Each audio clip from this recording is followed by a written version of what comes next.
Assalamualaikum warahmatullahi wabarakatuh. Waalaikumsalam. Ayo. Assalamualaikum warahmatullahi wabarakatuh. Wa maghfiratuhu wa ridwanuhu wa jannatun na'im. Waalaikumsalam warahmatullahi wabarakatuh. Anak-anakku, sebelum kita mulai pelajaran pada pagi hari ini, silakan kelas untuk memimpin teman-temannya berdoa. Sebelum kita memulai pelajaran pada hari ini, marilah kita berdoa. Berdoa mulai. Bismillahirrahmanirrahim. Alhamdulillahirabbil alamin. Arrahmanirrahim. Maliki yaumiddin. Iyyaka na'budu wa iyyaka nasta'in. Ihdinas siratal mustaqim. Siratal ladzina an'amta 'alaihim ghairil maghdubi 'alaihim waladdallin. Amin. Rabbis shrahli sadri wa yassirli amri wahlul 'uqdatam min lisani yafqahu qawli. Rabbana atina fid dunya hasanatan wa fil akhirati hasanatan wa qina adzabannar. Amin. Baik, alhamdulillah, mudah-mudahan kita semua masuk di dalam bulan panjang ya. Yang kita berdoa sesuai dengan ajaran Islam. Alhamdulillah rabbil alamin, wassalatu wassalamu ala asyrofil anbiya'i wal mursalin wa ala alihi wa sahbihi ajma'in. Allahumma shalli ala sayyidina Muhammad wa barik wa sallim tasliman katsira. Amma ba'd. Alhamdulillah, puji syukur kepada Allah Subhanahu wa taala, kita semua pada pagi yang cerah ini anak-anakku bisa hadir di tempat yang mulia ini dalam rangka kita melanjutkan aktivitas kita menuntut ilmu sesuai dengan rambu-rambu bahwa kita semasa hidup wajib menuntut ilmu sampai kita masuk jannah. Kemudian salawat beserta salam atas junjungan ala Nabi Muhammad Sallallahu alaihi wasallam. sebagai nabi dan suri teladan kita, apakah itu dalam bidang akhlak maupun ucapan dan perbuatan. Sebelum kita mulai pelajaran kita pada hari ini, saya ingin mengabsensi kehadiran Nabi. Mudah-mudahan yang tidak hadir minggu kemarin sekarang hadir. Heni Aulia. Hadir. Heni Aulia, gimana kabarnya Heni Aulia? Baik ya, alhamdulillah.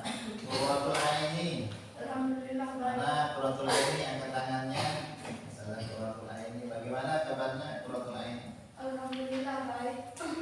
Qurratul Hasanah. Hadir. Shifayatul Aini. Hadir. Yulian Pratiwi. Hadir. Asyifa Maulida. Hadir. Dewi Ayu Andani. Hadir. Emma Azzatul Ilmi. Hadir. Nanda Agustina. Hadir. Siti Wulandari. Hadir. Sulistia Rukmana. Hadir. Ulfatun Nisa. Hadir. Muhammad Zainul Majdi. Hadir. Sulistia Rukmana. Hadir. Ulfatun Nisa. Hadir.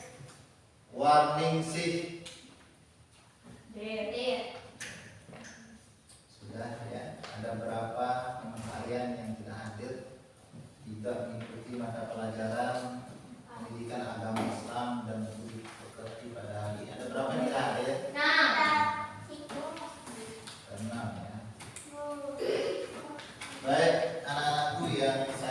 banggakan dan saya cintai, kita lanjutkan pelajaran kita minggu kemarin tentang pengurusan jenazah ya, di bab 3 bahwa melaksanakan pengurusan jenazah dengan sub materi memandikan dan mengkafani jenazah. Sebelumnya, apakah kalian punya pengalaman tentang prosesi sebuah kematian? Apakah kalian pernah melaksanakan sholat jenazah? Tidak. Pernah memandikan jenazah? Tidak. Pernah mengkafani jenazah? Tidak. Maka hari ini kita akan membahas tentang bagaimana proses pelaksanaan pengurusan jenazah sesuai dengan rambu-rambu ajaran di dalam syariat Islam. Sub materi pada pembelajaran kali ini adalah memandikan dan mengkafani jenazah. Tujuannya adalah nanti kalian mampu menggambarkan manfaat pelajaran mengenai tentang pengurusan jenazah ini. KD yang akan kompetisi dasarnya adalah 3.7 menganalisis pelaksanaan penyelenggaraan jenazah dan KD 4.7 menyanyikan prosedur penyelenggaraan jenazah. Tujuan dari pelajaran ini adalah pertama, kalian mampu menerapkan penyelenggaraan jenazah sesuai dengan ketentuan syariat Islam. Itu yang pertama ya. Makanya kalian harus perhatikan itu. Yang kedua, nanti kalian mampu menunjukkan sikap kerjasama saat mempraktekkan penyelenggaraan jenazah. Nanti akhirnya kita akan praktek bagaimana melaksanakan, bagaimana cara memandikan jenazah dan mengkafani jenazah sesuai dengan ajaran Islam, sesuai dengan syariat yang telah ditentukan dalam Islam. Jadi tidak kita memandikan seperti kita memandikan orang hidup, tidak. Jadi kita memandikan jenazah. Dia tidak hidup, dia tidak bisa memandikan dirinya sendiri. Makanya kita yang hidup berkewajiban memandikan jenazah. Tujuan utamanya. Kemudian selanjutnya kalian mampu menunjukkan sikap kerjasama saat mempraktekkan penyelenggaraan jenazah. Nanti akan dibagi menjadi beberapa kelompok, kalian akan dibagi menjadi beberapa kelompok praktek bagaimana cara memandikan jenazah, bagaimana cara mengkafani jenazah. Kemudian selanjutnya kalian nanti mampu menyajikan paparan tentang ketentuan memandikan jenazah. Kalian membuat tulisan kelompok kalian, di sana ada LKPD kalian ya. Kalian membuat tulisan kerja kelompok nanti. Kalian menganalisis bagaimana sebenarnya cara mengkafani dan memandikan jenazah. Kemudian tadi yang keempat tujuannya adalah menyajikan paparan tentang ketentuan mengkafani jenazah. Jadi tujuan ini kalian bisa laksanakan, kalian bisa terapkan dalam kehidupan sehari-hari manakala kalian memperhatikan paparan materi yang akan disampaikan oleh bapak guru kalian. Baiklah, saya akan menjelaskan yang pertama tentang bagaimana sih memandikan jenazah yang benar. Dalam kehidupan ini, anak-anakku kita semua wajib hukumnya akan mati. Meninggal dunia itu adalah ketentuan untuk orang yang bernyawa, makhluk hidup ya. Mati itu hukumnya wajib. Kita tidak akan bisa berlari dari mati. Kullu nafsin za'iqatul maut. Setiap yang hidup pasti akan mati. Aina ma takunu yudrikumul maut. Dimanapun kau berada, kalian akan dijumpai oleh kematian. Maka kewajiban kita sebagai orang yang masih hidup punya kewajiban terhadap orang yang meninggal dunia. Kewajiban orang yang masih hidup terhadap orang yang meninggal dunia itu ada 4. Ada yang bisa menyebutkan 4 itu? Pertama apa? Pertama apa? Kewajiban kita pertama kita memandikan jenazah. Kenapa?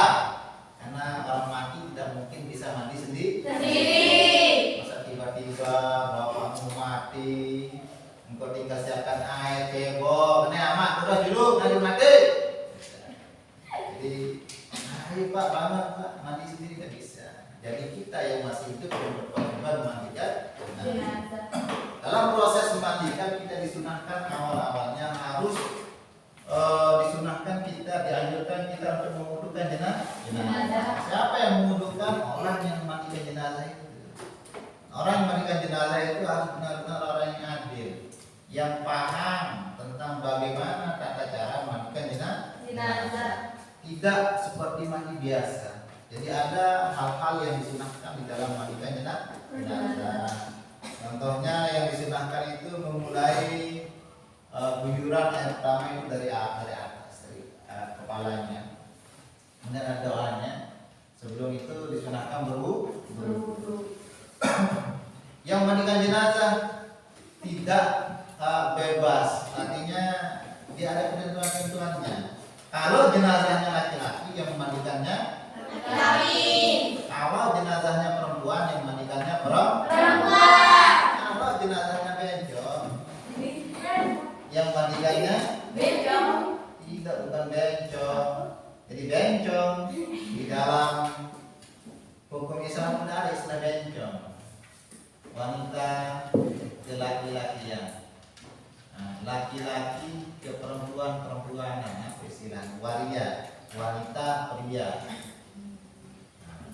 Itu pasti ada yang dominan antara laki-laki dan perempuan, itu pilihannya. Karena kalau memandikan jenazah itu, kalau dia misalnya sering dipanggil wanita pria atau bencong, masanya kita harus menelusuri jejak awal kehidupannya dari awal. Apakah dia awalnya laki-laki? Bisa jadi karena pergaulannya senang bergaul dengan perempuan, tiba-tiba dia memakai mukena dan menyukai dirinya dengan perempuan. Tapi tabiatnya pasti tetap ada itu antara laki-laki dan perempuan. Nah, kalau dia ternyata laki-laki, maka yang memandikan itu laki-laki. Kalau ternyata dia perempuan, yang memandikannya perempuan. Boleh lawan jenis yang memandikannya, tapi syaratnya dia ada unsur kekeluargaan. Misalnya anaknya mati, yang memandikan yang paling afdal itu orang tua. Kalau orang tuanya mati, yang paling afdal anaknya atau pasangannya. Misalnya Ustazah Qurratul Ain ini sudah punya suami, tiba-tiba mati, yang memandikannya suaminya. Tetapi kalau belum menikah, pacarnya misalnya ada, nggak boleh pacarnya itu memandikan si Qurratul Ain. Kalau sudah menikah, misalnya Anda lagi punya anak misalnya 11, 20, bisa nanti anak-anaknya yang memandikan dia atau pasangannya. Kenapa? Karena pasangannya sudah tahu aib di diri kita. Orangnya apa bekas apa di sini, bekas rekaman singa mungkin dia rusak, mungkin nanti kalau suaminya yang memandikan dia atau anaknya, insya Allah aibnya tidak akan dibuka di tempat umum. Karena yang paling bahaya untuk orang yang memandikan itu adalah dia menceritakan aib orang yang meninggal menyebarkan aib orang yang akan meninggal dunia. Tapi khusus untuk orang yang memandikan jenazah, makanya orang yang memandikan jenazah itu diharuskan harus adil, tidak asal pilih. Harus orang-orang yang paham bagaimana sebenarnya memandikan jenazah itu secara syar'i. Ya. Pelaksanaan memandikan jenazah harus dilaksanakan di tempat tertutup, tidak boleh di tempat terbuka. Karena orang meninggal dunia ini juga memiliki aurat. Auratnya sama seperti orang yang masih hidup. Kalau perempuan, auratnya dari seluruh tubuh kecuali muka dan tangan. Kalau laki-laki dari pusat sampai perut. Auratnya orang meninggal dunia sama. Juga auratnya setelah dia meninggal dunia. Makanya memandikan jenazah itu benar-benar harus di tempat yang tertutup. Tidak boleh ditonton sama orang yang tidak punya kepentingan. viral, kemudian kalian videokan proses pemandian itu jangan. Dan di sana juga ada orang. Jadi orang meninggal dunia itu melihat dirinya dimandikan, melihat. Ketika orang mandikan jenazah, orang meninggal dunia itu hadir di sana, melihat bagaimana cara proses memandikan jenazah itu. Kemudian selanjutnya setelah kewajiban kita sebagai orang muslim terlaksana yaitu memandikan jenazah, selanjutnya kewajiban kita yang kedua adalah mengkafani Jenazah. Mengkafani jenazah. Sebenarnya tidak mesti harus memakai kain warna Putih. tetapi Rasulullah SAW menganjurkan kita mengkafani jenazah menggunakan kain berwarna Putih. Kita mengikuti apa yang telah dicontohi oleh Rasulullah SAW, maka itu adalah bagian dari sunnah yang beliau pernah laksanakan. Kita berpahala kalau memakai kain putih, tapi bukan berarti kain selain kain kafan yang tidak berwarna putih tidak boleh, boleh juga, tapi tidak sesuai dengan anjuran yang telah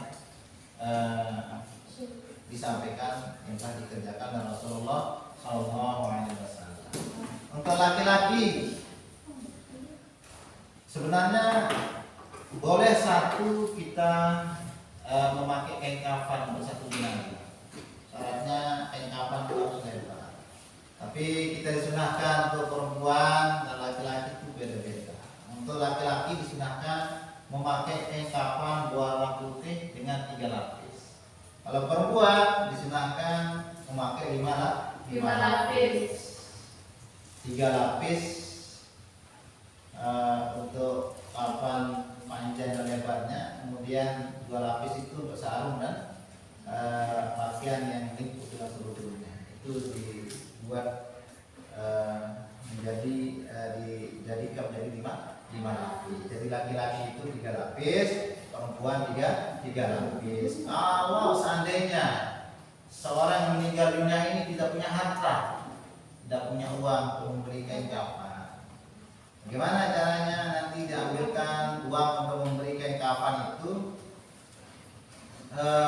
Pada kas masjid bisa diambilkan di sana di kas masjid untuk memberikan kain kafan. Karena terkadang ada orang yang tidak mampu membeli kain kafan untuk membungkus dirinya. Semua proses ini adalah kewajiban bagi kita yang masih hidup. Makanya kita harus mengingat kematian itu. Jangan sampai tidak mengingat kematian. Karena kita wajib hukumnya pasti akan meninggal dunia. Sering-sering ingin mati biar tidak kita kelewat batas dalam hidup ini. Terkadang kita terlalu sombong, menganggap diri kita akan hidup selama-lamanya. Kalau masih muda, kadang kita berpikiran belum waktunya saya meninggal dunia ya. Kita akan beranggapan nanti orang tua saya yang lebih juga meninggal dunia. Kita terkadang beranggapan ustaz saya itu lebih dulu akan meninggal dunia. Ustaz itu tua, bawa penuh-penuh, sebet penuh, ubanan lagi, dia akan belum meninggal dunia. Tidak seperti itu. Jadi nyawa kita dicabut oleh Allah SWT tidak memandang usia kita. Apakah kita masih kecil, bisa saja. Sudah tua, masih muda, masih senang-senangnya buat TikTok misalnya, senang-senangnya banyak pacar misalnya, bisa saja antum dicabut nyawanya suatu hari nanti. Makanya kita selama masih Tuhan memberikan kita kehidupan, silahkan kita banyak bersyukur, mengingat kematian, dan tidak lupa kalian juga belajar bagaimana tata cara pengurusan jenazah orang yang telah meninggal dunia itu. Karena nanti kalau kalian tidak mampu melaksanakan tata cara sesuai dengan syariat Islam, siapa yang lagi akan kita harapkan? Kalau semuanya akan beranggapan, saya tidak cocok, ini cocok, saya tidak bisa. Kalau seandainya semua orang akan beranggapan seperti itu, siapa lagi yang akan melaksanakan pengurusan jenazah sesuai dengan ajaran Islam? Baik anak-anakku, mungkin sekedar itu yang uraian yang bisa saya sampaikan pada hari ini mengenai tentang pelaksanaan pengurusan jenazah pada waktu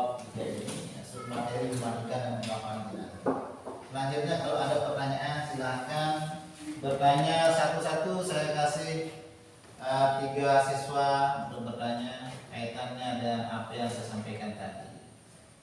Silakan angkat tangan yang mau bertanya. Silakan anak-anakku yang mau bertanya angkat tangan. Ustazah Syifa, silakan bertanya kaitannya tentang materi Ustazah Syifa ketiga ya. Karena di sini ada 2 namanya Syifa, yang ketiga. Ayo. Apakah anak yang baru lahir itu diproses seperti jenazah orang dewasa?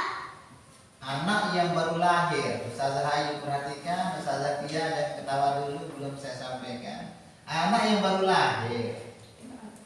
Nah, tapi mudah-mudahan kalian nanti yang perempuan yang mau menikah ya. Ada ajakan kalian mau menikah? Ada. Nah, ada ya Ustazah. Emma mau menikah Emma? Iya, tapi besok ya. Iya. Mudah-mudahan ya kalian bisa mendapatkan jodoh terbaik besok. Dan mendapatkan anak yang banyak. Misalnya 100, 200, 11-an kan bikin 11 misalnya laki-laki 5, perempuan 6, misalnya ada yang bantunya di dapur. Ini 3 bagian. Kaitannya dengan pertanyaan Ustazah Syifa tadi, apakah sama pengurusan jenazah anak yang baru lahir seperti mati ya? Mengandung 2 mati tanpa ada suara. Jadi proses yang sama prosesnya dengan proses pengurusan jenazah orang dewasa adalah anak yang lahir yang sudah ada suaranya, ada suara teriakannya, ada suara tangisnya. Ketika Ustazah, nama saya tidak ingin pernah kalian, Ustazah itu melahirkan, tiba-tiba ada suara anaknya keluar, tolong, mama, bapak, ada bilang nangis dia. Itu nanti ketika dia meninggal dunia, berapa menit dia mengeluarkan suara itu, sama pengurusannya seperti pengurusan orang dewasa, memandikan, mengkafani, mensolatkan dan menguburkan. Beda halnya dengan anak ya, kalau sudah berbentuk pun tapi tanpa suara dia hanya dimandikan saja, dikafani dan dikuburkan, tidak disolatkan. Yang masih berbentuk daging tiba-tiba kayak sosis keluar, tak ada bentuknya seperti manusia, itu boleh langsung dikafani saja, dibungkus kemudian dikubur. Bisa dipahami Ustazah Syifa pertanyaannya? Maka bisa ya. Kemudian pertanyaan yang kedua, siapa yang bertanya? Ustazah siapa? Ustazah Emma yang baik hati ya, pertanyaan Ustazah Emma. Apakah boleh menggunakan kain kafan sebagai baju putih? Nah, ya, menggunakan kain kafan yang warna putih. Tadi sudah saya jelaskan panjang lebar. Tapi mungkin Ustazah Emma ketiduran, tidak mendengarkan. Akhirnya saya harus menjawab lagi pertanyaan. Ada yang bisa menjawab? Boleh apa enggak kita memakai selain warna putih untuk mengkafani jenazah? Boleh. Tidak. Tidak boleh. Boleh apa enggak? Tidak. Boleh. Yang warna putih itu anjuran saja. Tidak mesti warna putih. Warna hitam pun boleh. Warna hijau Boleh. Tapi sangat disunahkan dianjurkan memakai kain warna Putih. Sudah bisa dipahami saja Emma? Gitu ya. Yang pertanyaan ketiga. Pertanyaan Ustazah Syifa yang kedua. Ustazah Apakah Syifa, boleh yang memandikan jenazah laki-laki itu perempuan? apakah boleh yang memandikan jenazah laki-laki itu perempuan? Ini yang bahaya ini. Tidak boleh. Jadi laki-laki harus memandikan laki-laki. Perempuan oleh perempuan. Karena kalau laki-laki dimandikan oleh perempuan, nanti yang memandikan itu bisa saja nafsuan.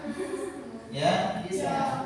Apalagi misalnya mati ini seorang ustazah yang cantik luar biasa, mulutnya aduhan, matanya sipit, kulitnya kuning langsat, hidungnya mancung, nggak gesek, nggak sepeng, ya. Nah, itu dikhawatirkan nanti nafsuan. Karena ada dulu ceritanya orang yang sampai ada orang dulu sampai menggauli jenazah perempuan gara-gara kebiasaannya mencuri kain kafan perempuan. Setelah dibuka kain kafannya, nih perempuan cantik sekali.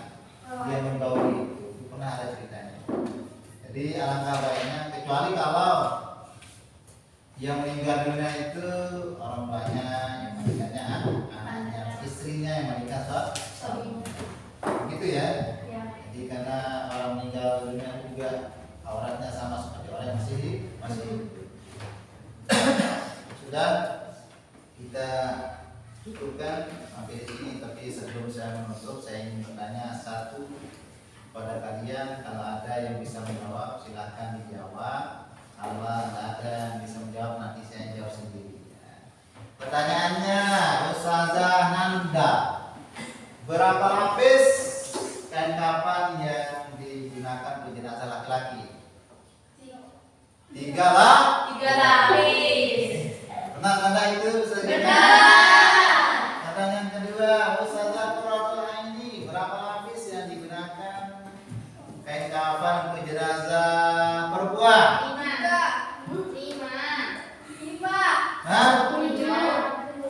Hah? 5 Berapa? lapis. 5 lapis. Kita memperhatikan tadi Ustazah Qurratul Aini gimana? 5 lapis. Sunnah daripada asalnya boleh 1 saja. 1 saja. Satu saja. Asalkan kainnya itu lingkup pada jenazah itu bisa dibalut seluruh Tubuhnya. Baik, kita cukupkan pelajaran kita pada hari ini.